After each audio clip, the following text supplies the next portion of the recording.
Hey everyone, happy Friday. The weekend is nearly here. But first, we've got all this coming up on BBC News Round today. Ricky finds out more about a new Wind in the Willows story. And we've got the strangest stories of the week.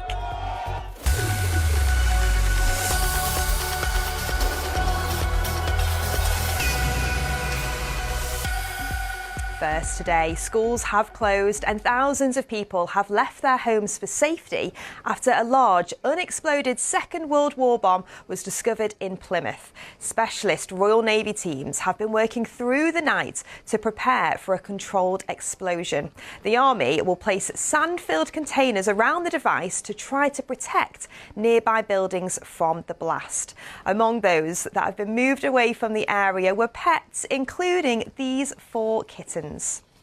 And to find out more about this story, you can head to the Newsround website. OK, on to football now, and things are getting exciting for Hearts fans as their team is sitting at the top of the Scottish Premiership. They are 3 points clear at the top and there are just 4 games to go. It's been 60 years since the Edinburgh club last won it, but will they make it? We've been asking some young fans what they think. I think Hearts are going to win the league. I think it's going to come down to the last day, but I think they're going to do it. I'm so pleased with them and they're doing amazing.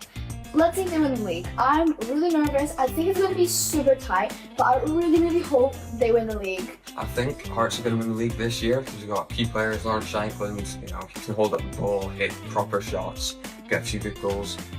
Claudio Braga, determined, always wants to win. Hearts is doing so well, and I hope that they win the league, and I think they have a really good chance. I think Hearts are going to win the league because we have Lawrence Shankland pulling the Jambos.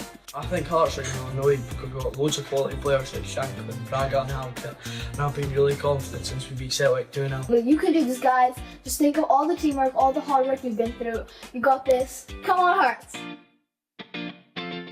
Thanks, guys. OK, next, there's a fresh twist to a much-loved classic, The Wind in the Willows. Ricky went to meet best-selling children's author M.G. Leonard, famous for Beetle Boy, to find out more about her new book.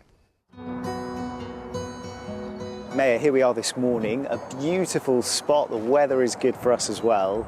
We're surrounded by these beautiful willow trees. Just tell us about the significance of where we are right now.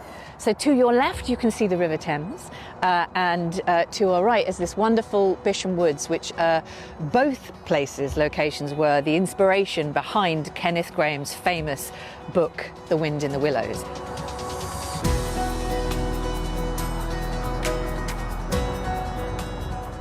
A book first published over 100 years ago that's since become one of the most celebrated stories in children's literature. Featuring characters like Mr. Toad, Badger and Ratty getting up to all kinds of mischief. Found this bench just by the riverbank. Underneath the willow trees.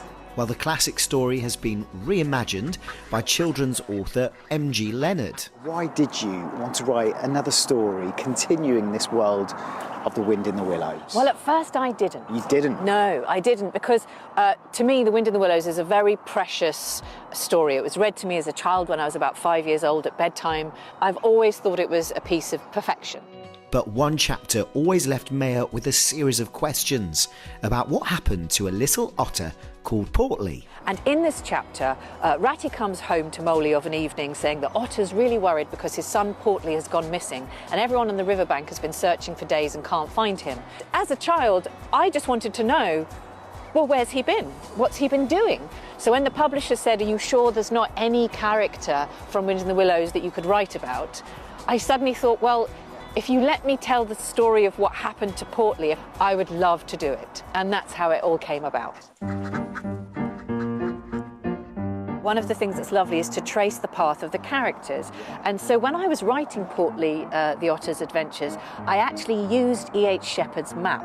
And in my book at home, I've got little dotted pencil lines where I trace where Portly went to learn to swim. So I thought it was very important that Polly Dunbar, the wonderful illustrator of this book, put a map at the beginning. And as you can see, there's a lot of similarities. Polly's drawings are inspired by some of the most iconic Wind in the Willows illustrations by E.H. Shepard.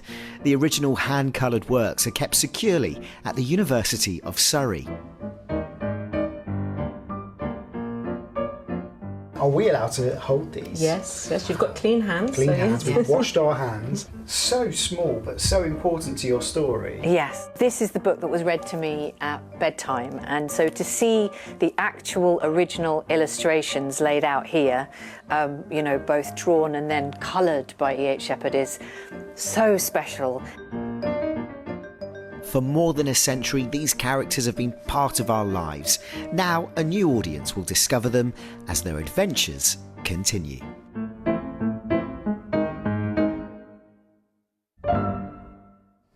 OK, it's time for my favourite time of the week, Strange News. Watch out for flashes in this one.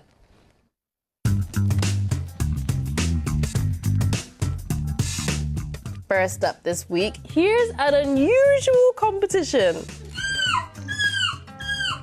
Yep, it's the European Seagull Screeching Competition, which took part in a seaside town in Belgium.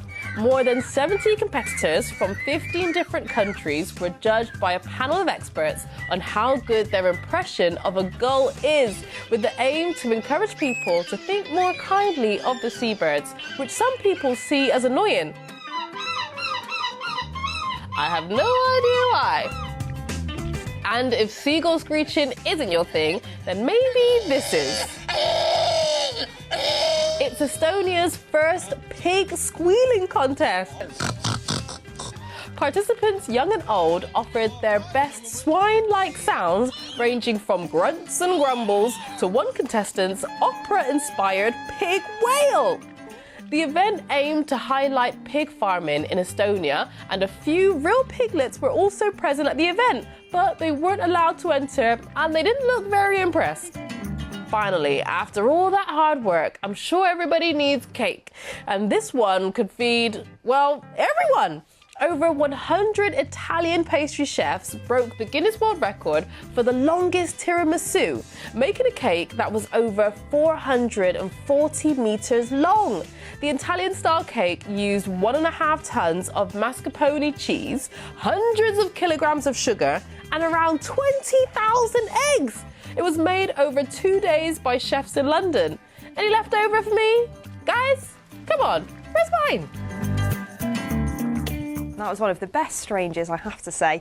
Well, that's all we've got time for today. Thank you so much for watching. As always, you can head online for loads more of the day's top stories. I hope you all enjoy your weekend. I'll see you soon. Bye.